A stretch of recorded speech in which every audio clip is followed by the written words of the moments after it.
Bonjour à tous, je suis heureux de vous retrouver pour une nouvelle vidéo qui cette fois sera consacrée à un de mes romans, ou plutôt à une de mes grosses nouvelles que j'ai écrite il y a assez peu de temps, en 2018, donc cette année, au début d'année. J'en ai écrit j'ai écrit un autre livre depuis, une autre nouvelle, de même taille à peu près. Alors voici le titre de cette nouvelle, L'homme qui n'existait pas. Elle appartient, on va dire, au genre fantastique pour être très générique et très schématique. Et en fait, en réalité, c'est plutôt le thème, c'est plutôt la vie après la vie, finalement, hein, si on est un peu plus précis. Mais pour simplifier, je préfère dire fantastique, puisque ça classe le volume dans une certaine catégorie qui permet aux personnes quand même de le retrouver facilement et de s'y intéresser. Si je commence à dire que c'est plutôt la thématique de la vie après la vie, on va s'imaginer que je suis un peu un illuminé et ce livre ne trouvera pas le public cible. Du moins je le crois. Donc le héros de mon livre est un photographe qui réalise des photos finalement honorables d'après lui et d'après les quelques personnes qu'il côtoie et qui apprécient son œuvre, mais ce photographe se heurte le plus souvent à l'indifférence du public.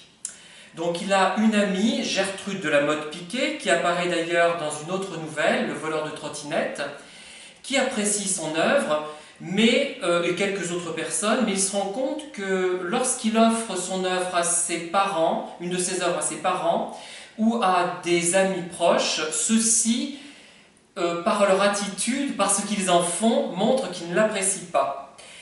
Et Gertrude de la Motte-Piquet travaille dans un organisme de formation continue qui s'occupe notamment des personnes qui souhaitent apprendre la langue française, des personnes d'origine étrangère et notamment des réfugiés, notamment afghans d'ailleurs, et qui va rencontrer notre héros et lui permettre de donner un sens non seulement à son œuvre mais à sa vie. Voilà. Ça paraît très prétentieux comme ça, mais en fait c'est plutôt une nouvelle plutôt, comment dire, où je reste modeste, hein, rassurez-vous. Je l'ai intitulé Nouvelle fantastique ou réaliste en fonction du lecteur, symbolique, onirique et poétique. Voilà. Donc effectivement, c'est un texte plutôt éthéré, plutôt poétique, mais en même temps qui pose la problématique quand même de l'incompréhension du créateur. Je ne dis pas artiste parce que ça paraîtrait très prétentieux et ce n'est pas le but. Hein. Quand je dis créateur, c'est toute personne qui va créer quelque chose à quelque niveau que ce soit et qui crée quelque chose qui ne plaît pas forcément à une grande population, à un public vaste et large. Parfois, c'est une garantie de qualité finalement, de ne pas plaire à tout le monde, mais parfois on se dit que peut-être on aimerait étendre un petit peu quand même le champ de ses lecteurs ou de ses admirateurs, entre guillemets. Voilà. Donc dans cette nouvelle, le héros trouve une solution qui est peut-être un peu inattendue, mais il trouve une solution. Tous n'ont pas trouvé cette solution, je crois, et c'est un peu difficile, surtout quand on compare sa modeste production à d'autres productions qui ont du succès et qui vraiment, comme je ne cite personne, je peux me l'exprimer, vraiment se situent en dessous de tout, dans certains cas. Mais bon, on ne va pas épiloguer là-dessus, puisque le but n'est pas de dénigrer d'autres auteurs. Voilà. Donc voilà la couverture. J'ai laissé sur la couverture une cascade, parce que ça correspond à une des thématiques du livre. Et cet ouvrage s'adresse à des personnes donc, qui aiment le fantastique, qui s'interrogent sur le sens de la vie, et qui ont quand même en tête quelque chose d'assez poétique, une perception de la réalité poétique. Voilà.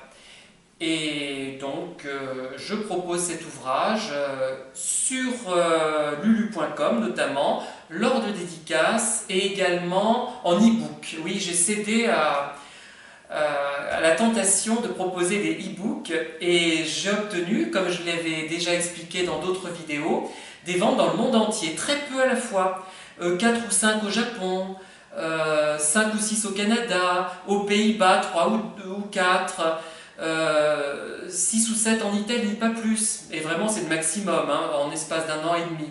Mais quand même, il y a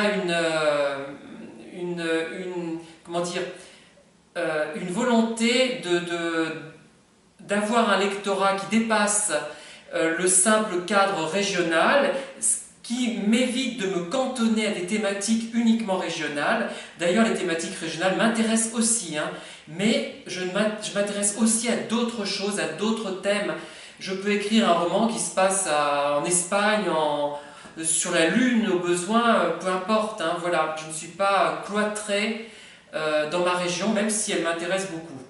Voilà, je vous remercie de m'avoir écouté et je vous dis à très bientôt pour un autre livre, et ça sera probablement celui d'un autre auteur qui s'appelle Martine Herman. C'est une personne qui écrit des romans et des livres sur les chats, notamment un livre sur les chats qui est resté d'ailleurs célèbre, aux éditions Créé. C'est un éditeur de la région du Puy-de-Dôme, de Clermont-Ferrand, enfin autour de Clermont-Ferrand.